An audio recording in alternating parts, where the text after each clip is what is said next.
Tuhan, bukalah bibirku, agar mulutku memberitakan kemuliaan-Mu. Ya Allah, ingatlah aku sesuai dengan anugerah-Mu. Tuhan, dengarkanlah aku sesuai dengan pertolongan-Mu yang penuh dengan kesetiaan. Kemuliaan bagi Bapa dan Anak dan Roh Kudus, seperti pada permulaan, sekarang dan dari kekal hingga kekal. Amin. Haleluya.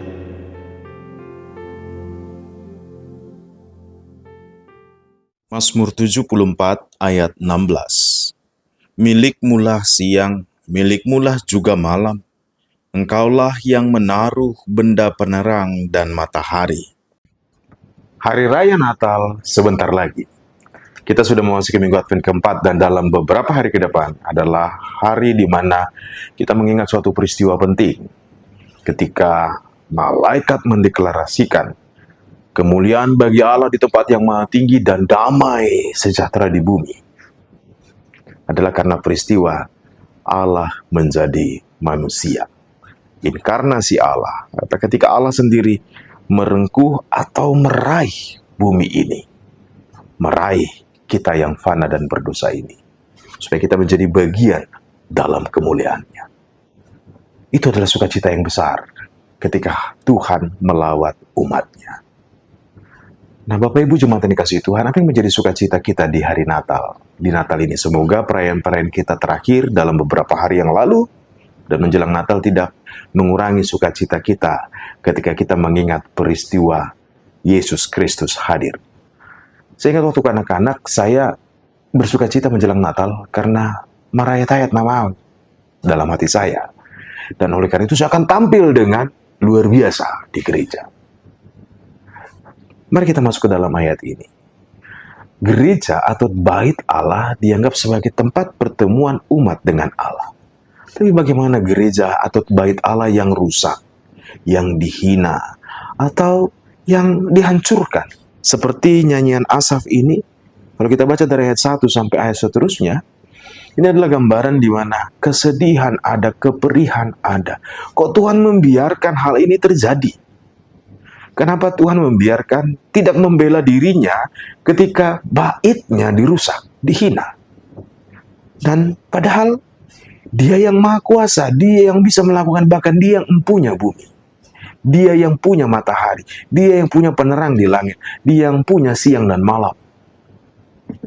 Jemaat yang dikasihi Tuhan, mari kita ingat dalam masa Advent ini, menjelang hari Natal, bahwa sukacita kita, pengharapan kita, dan kesabaran kita, hendaklah kita ingat, jangan karena situasi. Kalau bergantung pada situasi, berarti itu bergantung kepada perasaan toh. Seolah-olah kita bisa bersukacita atau beribadah adalah karena situasinya baik-baik saja. Tidak. Firman Tuhan hari ini mengingatkan, Tuhan bukan tidak bisa membela diri. Tuhan bukan membiarkan hal itu karena tidak berdaya. Tidak. Mari kita ingat, Yesus yang kita akan puja-puji dalam perayaan Natal ini, bukankah Dia membiarkan wajahnya diludahi, ditampar, disalibkan? Tetapi seberapa penghinaan pun itu tidak menghambat pekerjaan Tuhan yang bangkit dari antara orang mati.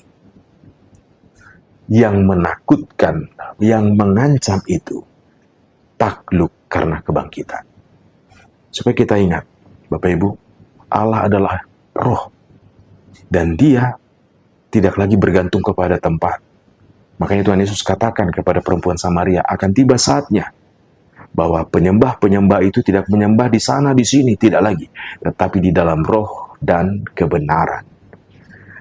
Sehingga kalaupun kita melihat ada beberapa peristiwa-peristiwa dalam kehidupan kita, kok Tuhan tidak membela ya? Kok Tuhan membiarkan ya? Kok Tuhan biarkan saya seperti ini? Padahal saya sedang melakukan yang benar, saya sedang beribadah kepada Tuhan. Jemaat yang dikasihi Tuhan, saudara-saudaraku, mari ingat bahwa Tuhan bukan tidak bisa membela diri atau tidak berdaya, tetapi karena Dia yang pemilik kuasa sesungguhnya. Bukan yang cuma nakut-nakutin atau belagak kuasa, tapi Dia pemilik kuasa sesungguhnya. Kebangkitannya membuktikan hal itu. Sehingga mari kita ingat, pembalasan adalah Tuhan. Kita nggak usah capek membela Tuhan, nggak usah. Tuhan pemilik kuasa sesungguhnya. Dia yang punya langit, Dia yang punya bumi, Dia yang punya segalanya. Dan mari kita ingat, Rasul Paulus mengingatkan jemaat di Galatia, jangan sesat. Allah tidak akan membiarkan dirinya dipermainkan atau dilecehkan, dihina. Apa yang ditabur itu akan dituai. Dan mari kita ingat juga, kita yang hidup dalam daging, dalam jasmani ini, kalau hidup dalam iman, sekalipun di dalam jasmani ini, Galatia 2:20 mengatakan bahwa hidup yang kita hidupi sekarang di dalam daging adalah hidup karena iman. Mari tetap teguh, bertahan, sabar. Pengharapan kita, sukacita kita adalah karena Allah kita, Allah yang Maha Kuasa, dan Dia menggenapi janjinya. Dan Dia adalah Allah yang akan membela kita, asal kita mau tetap taat dan sabar dalam penantian ini. Tetap teguh di dalam Tuhan. Shalom.